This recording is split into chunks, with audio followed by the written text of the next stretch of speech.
Once upon a time, in the city of Indrapura, there lived a merchant and his wife. They were very rich and prosperous, but they had no children. One day, when the couple was walking by the river, they saw a baby girl as fair as an angel. Delighted, they adopted the girl and named her Bidasari. But what they did not know was that Bidasari was the daughter of the king of a nearby kingdom. The king had lost his daughter when the kingdom was attacked by an enemy. Having blessed with a daughter, after many years of waiting, the merchant wanted to do everything to protect little Bidasari. So he caused a golden fish to be made and transferred little Bidasari's soul into the fish. He then put the golden fish in a golden box full of water and hid the box in a pond of his garden. Years passed by and Bidasari grew up to be a beautiful, lovely woman. The king of Indrapura had a fair young queen who used to practice witchcraft. The queen had a magical mirror that revealed to her anything that she wanted to know. One day, the queen asked the mirror who was the most beautiful in the kingdom. The magical mirror showed her Bidasari's face. The queen grew jealous. The queen then sent her servants to bring Bidasari to the palace to be her companion. When Bidasari reached the palace, she was sent to the kitchen as a servant. For days on end, Bidasari was starved and given the dirtiest tasks to do.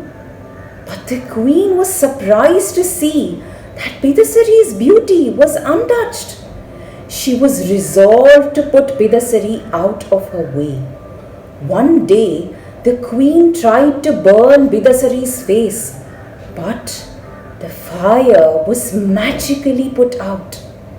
And then the queen began torturing Bidasari even more. Tired of the queen's trials, Bidasari finally told her that she could not die, as her soul was in the golden fish. That night, the cunning queen sent her servant to the merchant's garden to steal the golden box. When the queen opened the box, she saw the golden fish in it. She removed the golden fish from the water. Instantly, Bidasari stopped breathing and fell unconscious. The queen sent Bidasari back to her parents and tied the golden fish around her neck. Now, every morning, the cruel queen would take out the fish from the water and Bidasari would stop breathing. And in the evening, the queen would put the fish back in the water and Bidasari would come back to life. This went on for many days.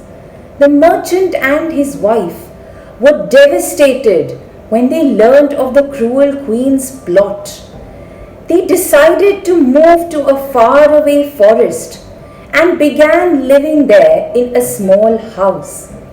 They thought that the magic of the fish would take an edge off. But Bidasari's soul was bound to the fish. Whatever happened to the fish would happen to Bidasari.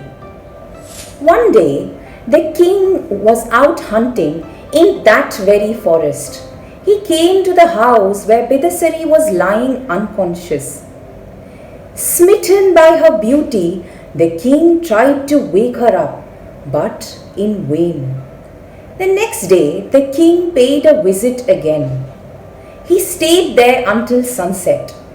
When darkness fell, the queen put the fish back in the water and Bidasari woke up.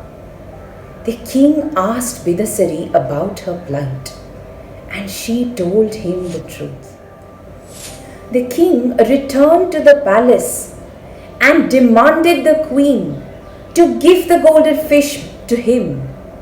But the queen refused to do so, and a deathly scuffle began between the king and the queen.